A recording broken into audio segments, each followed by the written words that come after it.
So every month this spring I've been posting short videos to encourage you to get out recording rare breeding birds, telling you how important it is in March or April or whatever. Well, now it's mid-June and it really is important. It's one of the best times to be out. It's true that some species can be tricky to find now. We might pass the peak detectability for them. Males have stopped singing and displaying, for example. But there's some late breeders, such as quail and marsh warbler, many of which don't return to the UK until June. And for all the rest, we're now into the period when they're incubating eggs, or they're feeding young in the nest, or they're emerging with dependent young, or their young are fledging. So this is a really great time to be able to confirm breeding. If you've suspected breeding of a rare breeding bird at a site earlier in the spring, now's the time to get back there to see whether that singing male or that pair you had in April has turned into a breeding pair, and you can confirm that. Of course, many nests are hard to find, but you can see adults carrying food or carrying fecal sacks, or find fledged birds. Now, there are too many species breeding in June to list them all, but to name some of them.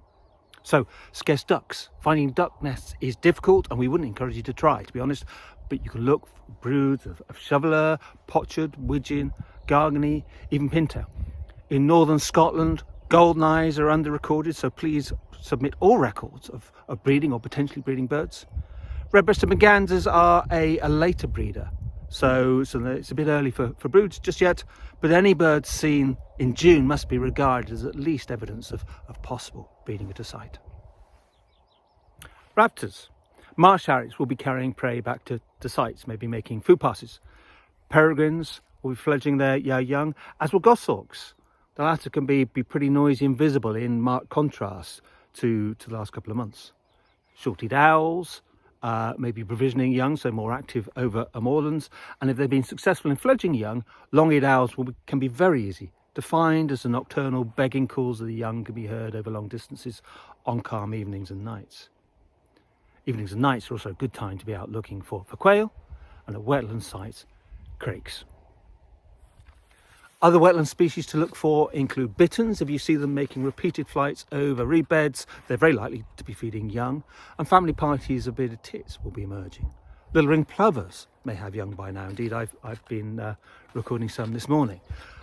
And it's also the time for monitoring colonial species such as little egret, Mediterranean gull, avocet and little tern. In other messages, I've emphasised the value of birders submitting records from their holiday travels, particularly if they're lucky enough to head for the north and west of Scotland. So divers, greenshanks, raptors, crested tits, dotterel, snow bunting, all species for which monitoring coverage is incomplete, and your records can help plug gaps, so please submit those. There are more. Black redstarts will be fledging in urban areas, as will Dartford warblers on heathlands. Honey buzzards will be settling down to breed every year. Territories are found in new woodlands, so they're worth looking for. And of course, there'll be oddities, as they are every year, lost individuals, such as the red-breasted flycatchers singing in Scottish woodlands in recent weeks. There could be more birds, more oddities out there to be found if you go out looking for rare breeding birds. And I'll finish by repeating the usual key messages. Firstly, put the welfare of rare breeding birds first. Avoid any unnecessary disturbance, and think carefully about whether to share news to avoid disturbance or even worse, by others. But ensure that you report all records of rare breeding birds to the relevant county bird recorder, either directly or via a portal such as BirdTrack. And crucially, ensure these records are as valuable as possible by including all the relevant details. So precise location, numbers, ages and sexes of birds, and what breeding evidence was recorded. All vital bits of information. Finally, just get out there, have fun bird watching, return to check sites where you've seen rare breeding birds out previously, maybe try new locations, enjoy your holidays, and remember to submit those records to make your bird watching more worthwhile and to help the Rare Breeding Birds panel with our work to support the conservation of the UK's rare breeding birds. Thank you.